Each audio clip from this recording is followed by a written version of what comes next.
নমস্কার বন্ধু, আমার চ্যানেলে সকলকে জানাচ্ছি স্বাগতম। আজকের ব্লগটা আরম্ভ করছি আমি এখান থেকে। বাজে এখন সকালের 8টা 20। শুনু তো গেছে পড়তে, আজকে আপনাদের দাদাও চলে গেছে ডিউটি। তো ও ডিউটি যাওয়ার সময় সকালবেলা আমাকে বললো আমি গুনুকে দিয়ে চলে যাব, তোমাকে আর যেতে হবে না, তুমি ছুটির টাইমে গিয়ে নিয়ে চলে আসো। এদিকে সকালবেলা সমস্ত যেভাবে কাজকর্ম শেষ করে সেভাবে হয়ে গেছে। আর আজকে যে খুব একটা কাপড়ের কাচাকুচি চাপ আছে তাই না, আছে কিন্তু অল্প পরিমাণ। কাপড় আবার কাচাকুচি থাকবে না। এই যে আমাদের সুন্দরী আজকে একা আসেনি, আরেকজন কাকে তার সঙ্গীকে নিয়ে এসছে যে চল, আমি কেন একা খাবো, তুইও চল, ওদের বাড়িতে গিয়ে ভাগ বসাবো দুজনে মিলে। এই দেখুন দেখুন, খেয়েছে আবার এই দিকে এসছে আমাকে দেখে। আর সকালবেলা তো টমি পুরো ফ্যামিলি নিয়ে এসেছিলো, তার বাবা মা ভাই বোন সবাইকে নিয়ে। সবাই খেয়ে দিয়ে চলে গেছে। এরকম আবার আমার দিকে আসছে, এই যাও ওদিকে, যা দিচ্ছি, যাও ওদিকে, যাও ওদিকে, যাও ওদিকে, যাও দিচ্ছি। আমি ভাতটা ওদিকে বসিয়ে দিয়েছি, জলটা মনে হয় গরম হয়ে গেছে, এবার চালটা দিয়ে দেবো। কী আজকে রান্না বান্না হবে সেটাই এখনও পর্যন্ত ভাবনা চিন্তা চলছে, ঠিক হয়নি। আপাতত হাঁড়িতে চালটা দিয়ে দিই। এই যে হাঁড়িতে দিয়ে দিলাম চালটা।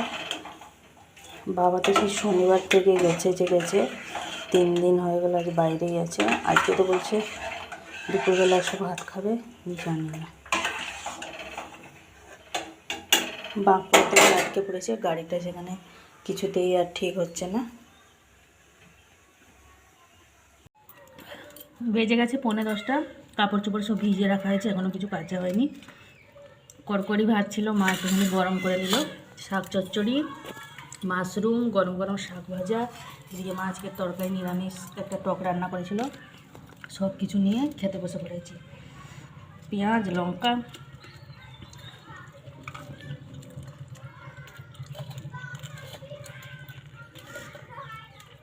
এই যে খাওয়া দাওয়া কমপ্লিট। বাসন দেখুন কতগুলো, এই বাসনগুলো মাজবো। এই যে এদিকে কাপড় সব ভিজানো আছে বালতিতে, আবার এই যে কিছুটা কাপড় আছে, এগুলো সব কাচবো। এই যে টমি চলে এসছে আবার, ওটা ওর মা কি ওর মাসি ভগবান জানে। ওই যে ওই দিকটা শুয়ে আছে, আর যে মাঠের নিচে শুয়ে আছে তার একটা পা ভেঙে গেছে, ওই সকালবেলা এসেছিল।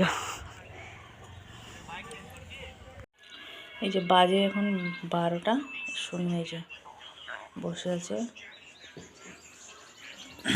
আমাদের কাজকর্ম তো সব কমপ্লিট। একটুখানি ঘর দরগুলো গুছিয়েছিলাম সেদিনকে, ওই যে এসআইআরের জন্য যে সমস্ত কাগজপত্রগুলো বের করে রেখেছিলাম, গোছাবো কদিন হলো, কাজের জন্য গোছানো ছিল না। আজকে এইসব গুছিয়ে গেছে, জাস্ট রাখলাম। নেই তবুও 2-3 বালতি মতন কাপড় হয়ে গেল, টুকিটাকি ছাদে পুরো ভর্তি কাপড় জামা।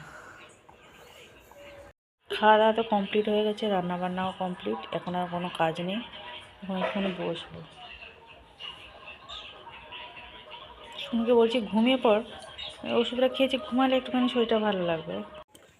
বেজে গেছে এই যে 3:20। শুনু এখন আঁকছে বসে বসে, ও একটা ফোন থেকে নিজের থেকে মন থেকে দেখে আঁকছে।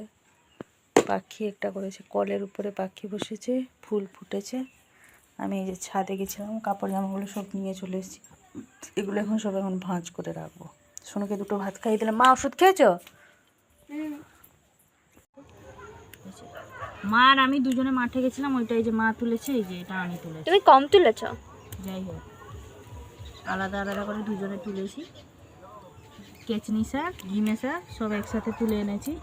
বৃহস্পতিবার তো একাদশী, ভীম একাদশী, কালকেই রান্না করে সব খাবো। কালকে যেহেতু নিরামিষ খাবো।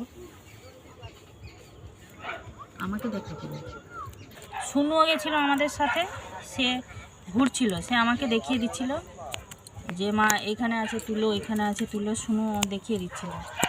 আমিও তুলেছি।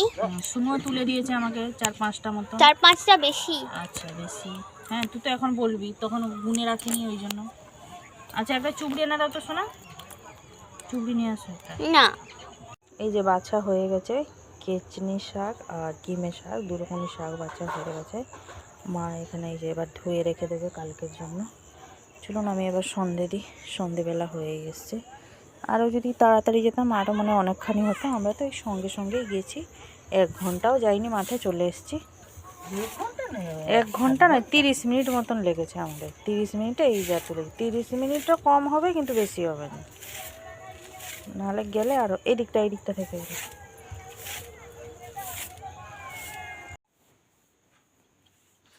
সন্ধে দেওয়া হয়ে গেছে, বেজে গেছে এখন 5:55। এই যে হয়ে গেলে সন্ধে দেওয়া। এই যে দেখুন কীরকম সব ছড়িয়ে ছাড়িয়ে রেখেছে। আমাকে বলছে তুমি গুছিয়ে নাও। আমি এখন অঙ্ক করছি, আমি গুছাতে পারবো না। আমি এখন যাব রান্না করে রুটিটা করবো। রুটিটা করে রেখে দিয়ে এসে তারপরে এগুলো সব গুছাবো।